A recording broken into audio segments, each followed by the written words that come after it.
What is up, you guys? There are a bunch of Luffy leaders, but this one is so fun to play. In this video, I'll go over the deck list that I found success with, explaining each card and how it fits into the strategy. I'll also go over other tools you can add to your deck to make it fit your personal playstyle, and I'll end it by breaking down the top matchups in OP13 to help you win your next locals. Don't forget to like and subscribe if you want to see more videos like these. Luffy is a 4-life, 5,000 power leader that becomes 6,000 power in the late game. This amazing effect activates by putting 2 Dawn back into your Dawn deck, and not only do you gain 1,000 power until the end of the next turn, you get to set 2 Dawn back as active.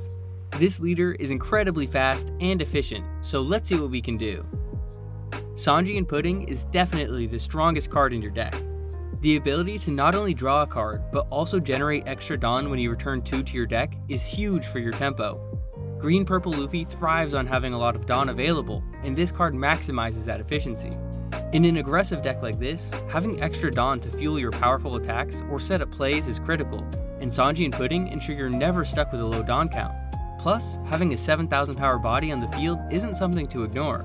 Always aim to get them on board as soon as possible to maximize the effect. The searchers in your deck, mainly the 1-cost and 2-cost Nami and 4-cost Zoro, are key to quickly cycling you through your deck and getting the cards you need to maintain pressure on your opponent. The 1-cost Nami is essential early in the game to grab your best Straw Hat cards, ensuring you can access your powerful cards as soon as possible.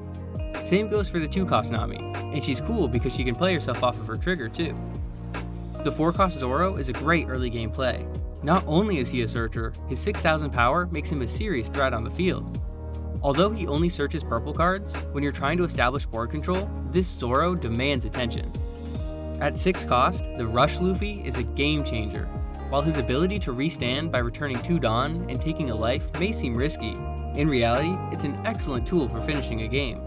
Because your leader gives you 2 active Dawn each turn, you can play him and immediately use that Dawn to set up your second attack. The combination of his rush ability and your consistent Dawn acceleration puts your opponent under massive pressure. It's a risky effect, but as you're often aiming for a game-ending blow, the life exchange is worth it when you're in a position to secure a win. The 7-cost Rush Sanji provides an additional way to break through your opponent's defenses. His ability to rest a character on play allows you to remove pesky blockers or other high-power threats. Having another rush option is great for ensuring that you have a constant flow of attackers while also dealing with threats on your opponent's board.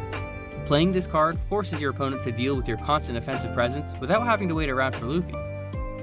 Maintaining your Dawn is key in this deck. The 3-cost Frankie is an important card since he gets you a Dawn back each turn, keeping your resources flowing. The 2-cost Chopper is another nice tech, and while his effect to ramp Dawn isn't every turn like Frankie, the ability to block attacks is super valuable. Speaking of blockers, the 6-cost Sanji is an incredible one. His ability to cost 3 Dawn when you have 2 less Dawn than your opponent makes him a flexible card to play out in crucial turns. Also, at 6,000 power, he can even be convenient to start attacking with, adding to your board presence. The 6-cost Purple Luffy from the structure deck is another cool defensive tech you can play. By putting 2 Dawn back, you can make your leader's power 7,000 until the end of the next turn. This gets even better when you use your leader's effect, making you 8,000 power during your opponent's turn. You'll be untouchable. The 1-cost Marigo is a card that I see a lot of players overlook, but it provides another great source of defense. Boosting a character by 2 costs is essentially a way to make your attackers harder to remove, and the card replaces itself on play, which is huge for maintaining your hand size. While you almost always want to use it on your Sanji and Pudding, the 4-cost Zoro is one card that benefits a ton. Because he restands himself each turn, he doesn't just sit there waiting to be attacked.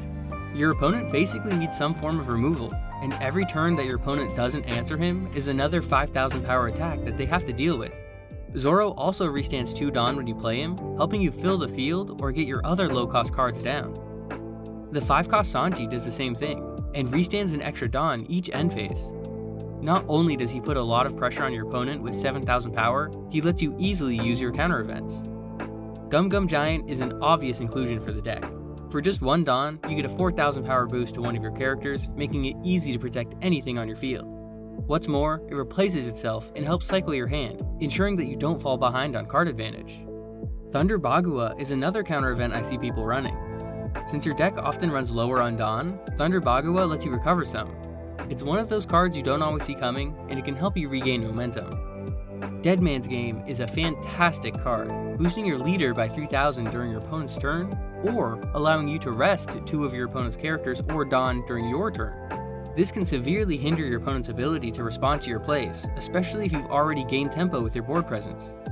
Usohachi gives you another bit of surprise aggression. Being able to rest a character, even if it's just 5 costs or lower, can catch your opponent off guard and really help you push for game. The 6-cost green Luffy, for instance, can really take advantage of these cards too.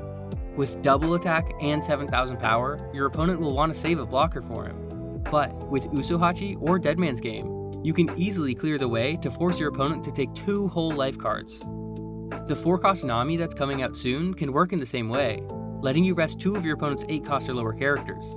She's absolutely broken though, because not only is she a blocker, she will restand 5 Dawn cards at the end of your turn, letting you use your counter events for even more defense.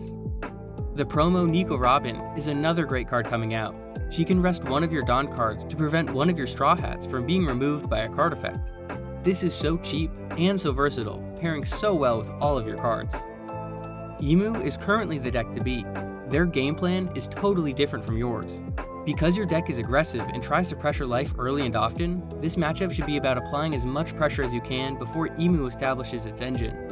Once Emu hits 10 Dawn and gets ready to flood the board with blockers, removal, and rush cards, things get rough.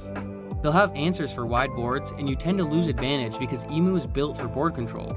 Because of that, you need to play fast, using your rush attackers like Luffy and also things that can rest their blockers like Sanji or Dead Man's Game to be able to punch through into life. This is also the case against Red Blue Ace. Resting their blockers prevents them from drawing, and resting a Newgate that they just played basically means that their last turn was for nothing. Luffy is really strong here. Since they start with such low life, it'll be easier to bring them down. Their leader effect only lowers you for the battle, so they'll need to keep countering. Keeping your characters on board will be important, and at 6000 power, their leader has an easier time running them over. This is true against Zoro too. Don't be afraid to take life cards in order to save counters for your characters. Attacking over their characters when you have the chance is important too, since many have effects that can be used each turn, and with 2 leader attacks each turn, taking extra hits from their characters will add up. If they have a clear field, you'll have a much easier time against them. Green-Purple Luffy stands the test of time, continuing to be a powerful deck and a great choice against the meta. With your Dawn constantly going up and down and being a 6000 power leader most of the time, this deck is a ton of fun to play. I hope you enjoyed the discussion. Comment below what you want to see next, and while you're at it, don't forget to subscribe. It really helps me out. If you're still here, you're the best, and I'll see you guys next time.